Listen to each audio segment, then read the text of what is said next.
ஒரு 4 கேமரா, ஒரு ஒரு அமைச்சர், ஒரு ஸ்கூலோட ஹெச்எம் இவங்க எல்லாத்தையும் நிற்க வச்சுட்டு ஒரு பிள்ளைகிட்ட பேசினாலே அது வந்து முதல்ல பயந்துடும். நீங்கள் ஒரு கேமராவோடு அங்கே நின்றுட்டு அந்த பிள்ளைகிட்ட கேட்குறப்ப அது ஒரு பயப்படுது, ஒரு தடுமாற்றம் மாறுது. அப்போ நீங்கள் வார்த்தையை விடுறீங்க. இந்த குழந்தையுடைய வீடியோ வந்து மறைக்கப்பட்டு வந்தாலும் கூட, ஆனால் அந்த குழந்தை சம்மந்தப்பட்ட அந்த டீச்சர் அங்கே நிற்கிறாங்க. அவங்க என்னென்னா ஒரு ஆர்வத்தில் பண்ணுறாங்க. கட்சியிலுடைய அடிமட்ட நிர்வாகிகளுமே பார்த்தீங்கன்னா சத்துணவு கூடத்தில் போய் முட்டை பேர்ந்துருக்கா, முட்டை போட்டிங்களான்ற மாதிரி போய் கேட்டுட்டு இருக்கிறாங்க. இதெல்லாம் வந்து என்னென்னா ஒரு ப்ரொசீஜர் இருக்குதுங்கிறதே அவங்களுக்கு முதல்ல தெரியல. நீங்கள் ஆய்வுக்கு யார் போகணுன்னா மக்கள் பிரதிநிதி மட்டும்தான் ஆய்வுக்கு போக முடியும். நிர்வாகி, கட்சி நிர்வாகி போக முடியாது. தவறான ஒரு விஷயம். நீங்கள் கேமராவை இப்போ நீங்கள் யாரையுமே வந்து அவங்களுடைய அனுமதி இல்லாமல் ஒரு ஃபோட்டோ கூட எடுக்கக்கூடாது. ஒரு அரசு அலுவலருக்கும் அரசியல்வாதிக்கு கான்வர்சேஷனை வீடியோ எடுத்து போடுறதே தப்பு. அது வந்து ரொம்ப கான்ஃபிடென்ஷியலாக இருக்கக்கூடிய விஷயம். எந்த ஸ்கூல்லையுமே சரி, குழந்தைகளை முதல்ல கை கட்டி நிற்கிற இதை முதல்ல எடுக்கணும். இது வந்து அடிமையின் ஒரு வெளிப்பாடு தான்.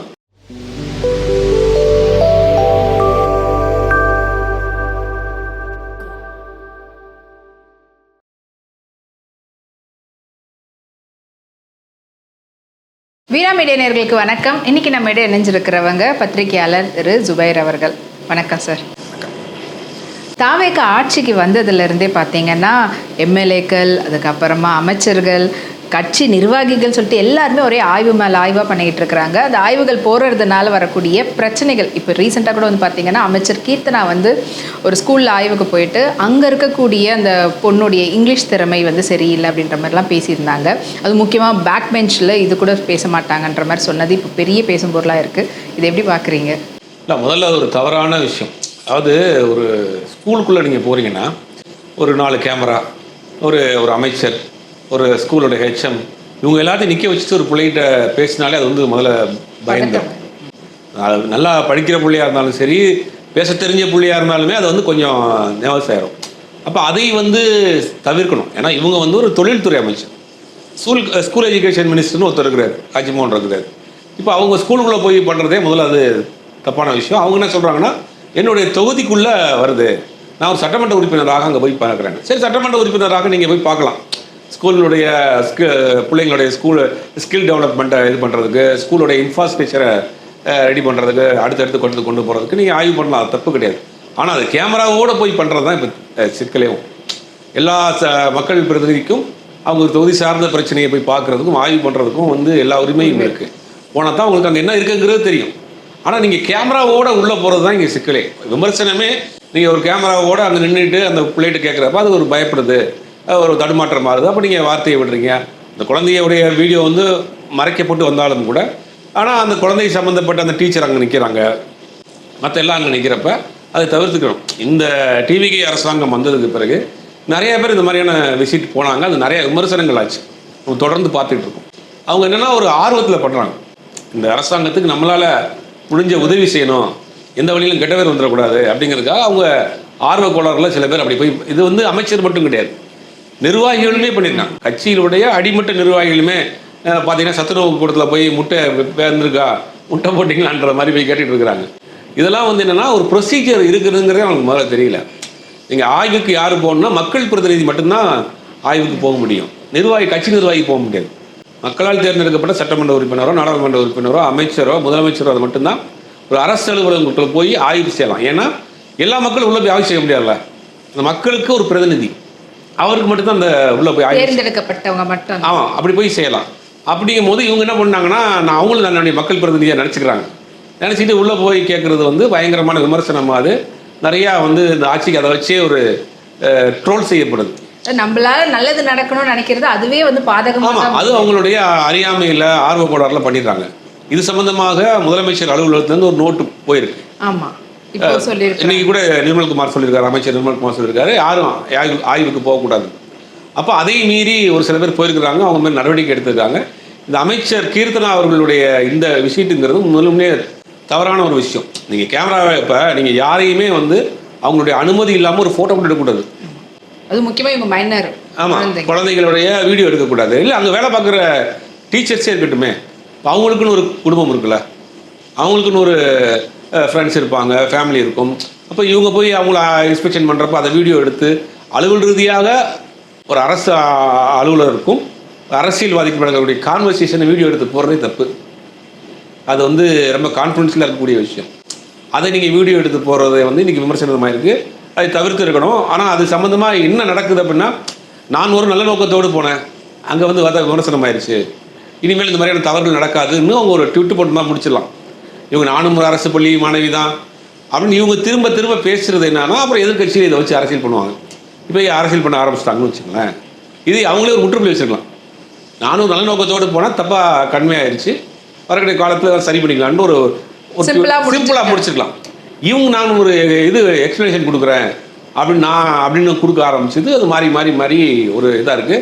ரெண்டாவது, எந்த ஸ்கூல்லையுமே சரி, குழந்தைகளை முதல்ல கை கட்டி நிற்கிற இதை முதல்ல எடுக்கணும்.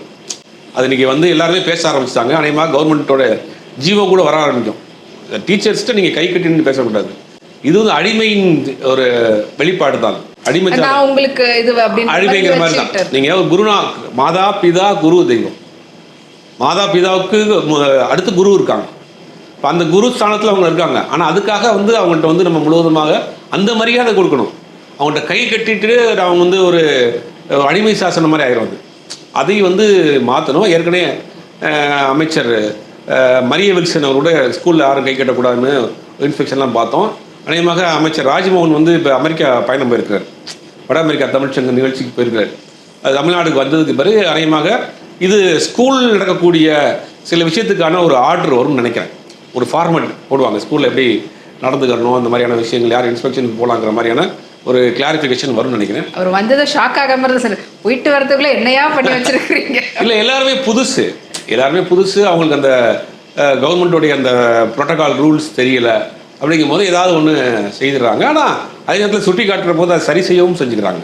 ஆனால் தொடர்ந்து கீர்த்தனா அவங்களுடைய வீடியோக்கள் வந்து ஒரு சில சோஷியல் மீடியாலையும் யூடியூபர்ஸும் சொல்லக்கூடியது, எங்களுக்கு கண்டென்ட்டுக்கு பிரச்சனையே இல்லை, கீர்த்தனா அவங்க சைட்லேருந்து கொடுத்துக்கிட்டே இருக்கிறாங்கன்ற மாதிரி தானே இருக்குது. அது மிக முக்கியமான ஒரு பதவி. தமிழ்நாட்டினுடைய தொழில்துறை, ஒட்டுமொத்த மாநிலத்தினுடைய வருவாயை முதலீடு கொண்டு வரக்கூடிய ஒரு தொழில்துறைக்கு ஒரு அமைச்சராக இருக்கிறாங்க. அவங்க ரொம்ப கவனமாக இருக்கணும்.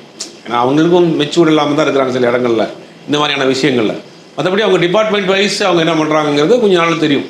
ஆனால் பொது இடங்களில் இந்த மாதிரியான விஷயங்கிறது அவங்களுக்கு வந்து ஒரு சர்ச்சையை ஏற்படுத்திக்கிட்டே இருக்குது. அதையை வந்து அவங்க சரி செய்யணும். அவங்க தொழில்துறை அமைச்சராக இருந்தாலுமே கூட அவங்க பேசுகிற விதம், இந்த மெச்சூரிட்டி இல்லைன்றது இருந்தாலுமே கூட அவங்களாவே வாண்டடாகவே ஒரு விஷயத்துலையும் போய் சிக்கிறாங்க அப்படின்ற மாதிரி தான் இருக்குது பேசுகிற. இல்லை, அவங்க வந்து முதல் முறை எம்எல்ஏ, முதல் முறை அமைச்சர், வயது மிக கம்மியான வயது. அப்படிங்கும் போது சில விஷயங்கள் அவங்களுக்கு வந்து புரியப்படாமல் இருக்கிறனால அவங்க பேசுறது. இந்த பிரச்சனைக்கே சொல்கிறேன், இந்த பிரச்சனைக்கு ஒரு ட்வீட்டில் வந்து இந்த பிரச்சனையை வந்து ஸ்டாப் பண்ணிக்கலாம்.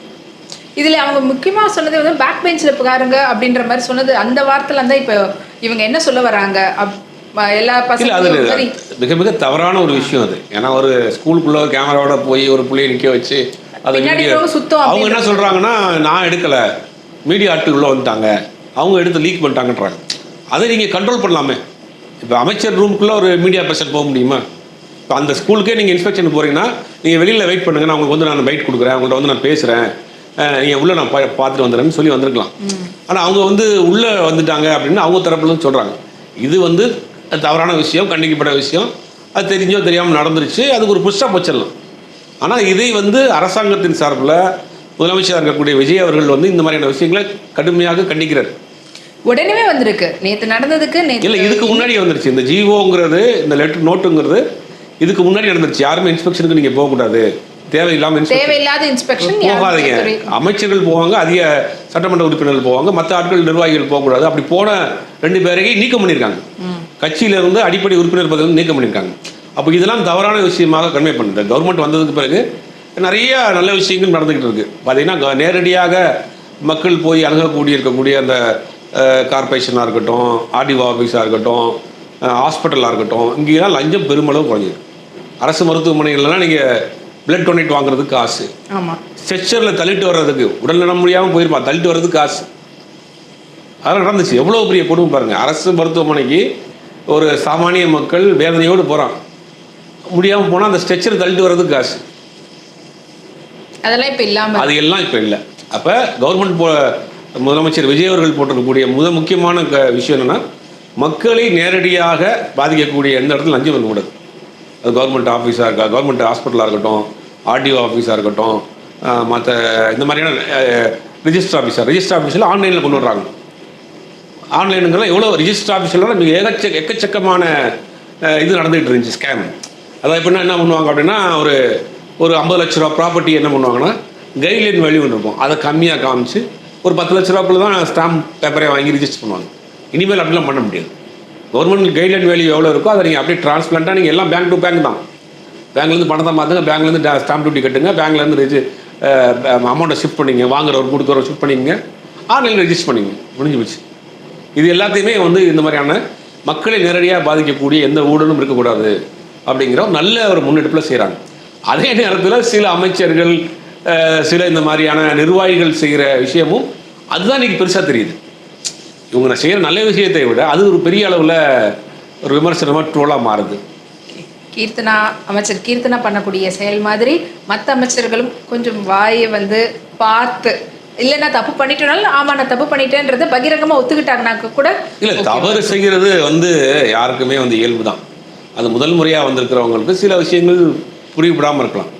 இப்போ இதனால தான் பார்த்தீங்களா இந்த உங்கள் கையில் ஆட்சி அதிகாரம் வந்துடக்கூடாதுன்னா அப்படின்னு இவங்க பேசுகிறாங்க. அப்படி பார்த்தீங்கன்னா கலைஞர் முதல் முறையாக சட்ட அமைச்சராகிறப்ப கலைஞருக்கு 30-35 வயசு தான்.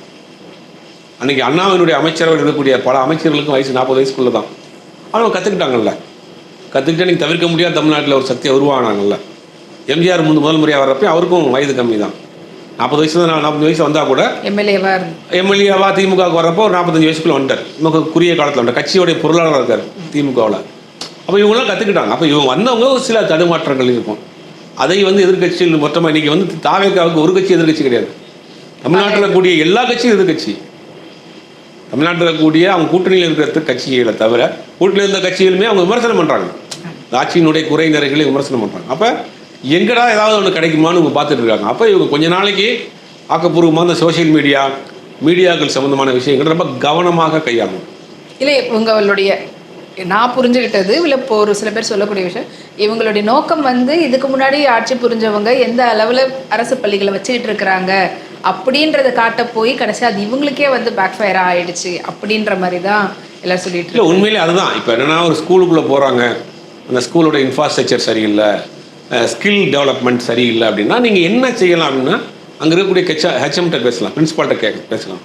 ஒரு டிஓன்னு இருப்பாங்க, டிஸ்ட்ரிக்ட் எஜுகேஷன் ஆஃபீஸர் இப்போ டிஓ இருப்பாங்க. அவங்களை கூப்பிட்டு இந்த ஸ்கூல் வீக்காக இருக்குது, ஸ்பெஷல் கிளாஸ் வைங்க, ஸ்பெஷல் டீச்சர்ஸ் போடுங்க, ஸ்போக்கனுக்கு டெவலப்மெண்ட் கொடுக்குறதுக்கு அவங்க அடிஷ்னலாக ஸ்போக்கன் கிளாஸ் நடத்துங்க, இன்ஃப்ராஸ்ட்ரக்சருக்கு இது இல்லையா ஸ்மார்ட் கிளாஸ் வைக்கணுமா அதுக்கு என்ன ஃபண்டு பண்ணணுமா பண்ணுங்கள், பில்டிங் மேடி ஏதாவது ஒன்று இது இல்லையா ஸ்ட்ரக்சர் சரி இல்லையா அதுக்கான ஃபண்டு அலாட் பண்ணுறோம். இதெல்லாம் பண்ணிவிட்டு நாங்கள் இதெல்லாம் பண்ணியிருக்கோம்னு காமிச்சிட்டிங்கன்னா அவங்களுக்கு இவ்வளோ பிரச்சனை வராது. இப்போ இவங்க பேசின பேச்சுகளே மேடையில் அவங்க பேசின இங்கிலீஷே இப்போ பார்த்தீங்கன்னா ட்ரால் ஆகுது. எல்லாருமே 100% இங்கிலீஷ் ஃப்ளூவெண்ட்டாக நம்ம யாருமே பேச முடியாது. ஏதாவது 1-2 கிராமர் மிஸ்டேக்ஸ் வரதான் செய்யும். அப்போ எல்லாருக்குமே குறை நிறைகள் உள்ளவங்க தான் மனிதன். எல்லாருமே 100% பெர்ஃபெக்ட்டும் கிடையாது. ஆனால் அதை என்ன பண்ணுவாங்கன்னா இவங்க ஒரு விஷயத்தை சுட்டி காட்டினா அதுக்கு எதிர்வினை ஆட்டத்தில் செய்வாங்க.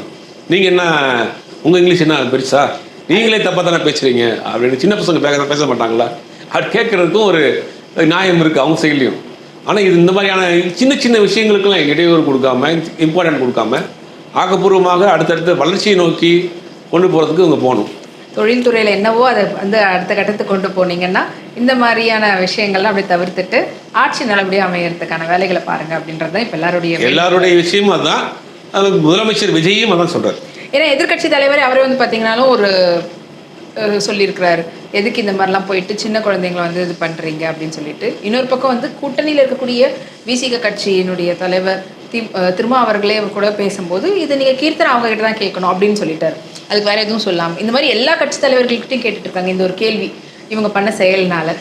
இல்லை, அது ஒரு விமர்சனம் வரத்தானே செய்யும். ஏன்னா தமிழ்நாட்டை பொறுத்த வரைக்கும் கல்விக்கு நம்ம ரொம்ப ரொம்ப ரொம்ப இம்பார்ட்டன்ட் கொடுப்போம். நீங்கள் சாமானிய வீட்டு பிள்ளையாக இருந்தால் கூட குறைந்தபட்சம் அதுக்கு ஒரு டிகிரி கொடுத்துடணும், ஒரு படிப்பை கொடுத்துடணும். கல்வி தான் அழியாத செல்வம் அப்படின்னு நம்ம சொல்கிறோம். அதனால தான் இன்றைக்கி பார்த்திங்கன்னா உலகத்தில் இருக்கக்கூடிய டாப் 10 கம்பெனிஸ், வேர்ல்டு டாப் 10 கம்பெனிஸோடைய சிஓ, எம்டி, ஜிஎம்ங்கிற மாதிரியான முக்கிய பொறுப்புகளை தமிழர்கள். ஏன் நம்ம கல்விக்கு ரொம்ப இம்பார்ட்டன்ட் கொடுப்போம். நம்ம சாப்பிட்றோமோ சாப்பிட்லையோ நம்ம என்ன கஷ்டம்னாலும் பண்ணுவோம். பிள்ளைகளுக்கு ஒரு கல்வியை கொடுத்துடணும், தரமான கல்வியை கொடுத்துடணும். அப்போ கல்வி ரொம்ப இம்பார்ட்டன்ட் நம்ம நினைக்கக்கூடிய ஒரு மாநிலம். அதனால தான் கல்வி வளர்ச்சியில் நம்ம முன்னேறிய மாநிலமாக இருக்கும். ஒரு சில குறைபாடுகளும் இருக்குது. அதை இவங்க அடுத்தடுத்து டெவலப் பண்ணி கொண்டு போகணும். அதை விட்டுட்டு இந்த மாதிரியான விமர்சனங்களுக்கு மாட்டக்கூடாது. நன்றி. நன்றி.